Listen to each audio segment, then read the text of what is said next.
দরিদ্র মানুষদের জন্য ভিজিটি কার্ড সহ, ভিজিএর কার্ড সহ, বয়স্ক ভাতা, দরিদ্র ভাতা, বিধবা ভাতা সহ যত ধরনের ভাতা আছে আমি এটা পৌরসভা থেকে যেন এটা তছরূপ না হয় তাদের দোরগোড়ায় পৌঁছে। নাগরিক সুবিধা থেকে বঞ্চিত হওয়ার মানুষের মধ্যে আমিও একজন মানুষ। আল্লাহ যদি আমাকে সম্মান দেন তাহলে সমস্ত নাগরিক সুবিধা আপনাদের সবার দোরগোড়ায় পৌঁছে দেওয়ার জন্য আমি অঙ্গীকার করছি ইনশাআল্লাহ। ধন্যবাদ।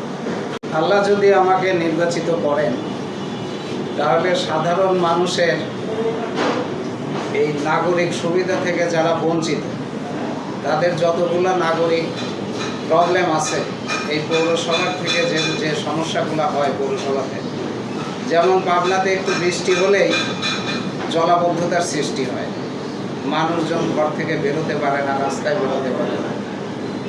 পরিকল্পিতভাবে ড্রেনেজ ব্যবস্থার আধুনিকীকরণের মাধ্যমে এই জলাবদ্ধতা দূর করে এদের এই দুঃসহ যন্ত্রণা আমি লাঘব করার চেষ্টা করব ইনশাআল্লাহ।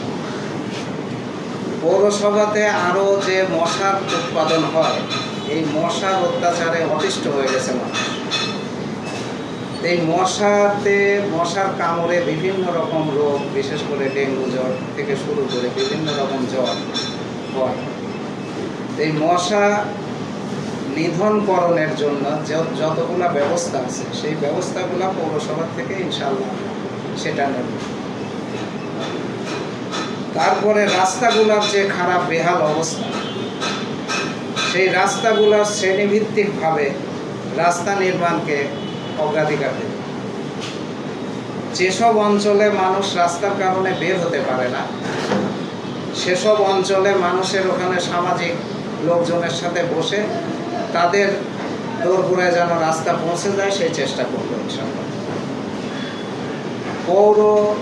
এই পাবনা পৌরতে যেসব পুকুর নষ্ট হয়ে পড়ে আছে সেই পুকুরগুলোতে আমি পার্ক করে দেব যদি আল্লাহ সহায় করে। মানুষদের জন্য ভিজিটি কার্ড সহ, ভিজিএর কার্ড সহ, বয়স্ক ভাতা, দরিদ্র ভাতা, বিধবা ভাতা সহ যত ধরনের ভাতা আছে আমি এটা পৌরসভা থেকে যেন এটা তছরূপ না হয় তাদের দোরগোড়ায় পৌঁছে। পৌরসভার বড় বাজারের বেহাল অবস্থা, বড় বাজার সহ সব বাজারগুলোর আধুনিকীকরণ করব, বাজারের সাধারণ ভোগান্তিগুলো দূর করব। এটা বাজার কমিটির সাথে বসেই করবো ইনশাআল্লাহ। প্রতিটা এলাকায় শ্রেণীবিন্যাস করে রাস্তায় বাতির ব্যবস্থা, ময়লা নিষ্কাশন, সার্ভিস লাইনের পানি শুদ্ধিকরণ, এগুলার নিয়মিতভাবে এই সংস্কার করার চেষ্টা করব।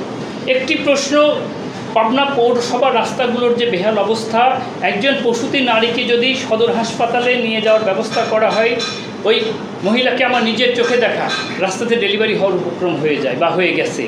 এই যে আপনি নির্বাচিত হওয়ার চিন্তা লগ্নে যদি নির্বাচিত হন, পৌরসভার রাস্তাঘাটগুলোকে নিয়ে আপনি কি স্বপ্ন দেখছেন বলে বিশ্বাস রাখেন? আমি রাস্তাগুলা সব সময় মনিটরিংয়ে রাখবো, রাস্তাগুলার যেন এতটুকু ওই স্মুথনেস নষ্ট না হয়, এবং এই রাস্তাগুলা দিয়ে গাড়ি চলাচলের জন্য যদি ডিভাইডার করা লাগে তাও ডিভাইডার আমি করে দেবো ইনশাআল্লাহ।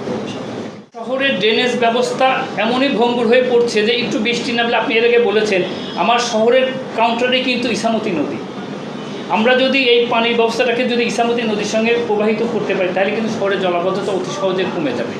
এটা নিয়ে আপনার আগামী দিনের চিন্তা কি?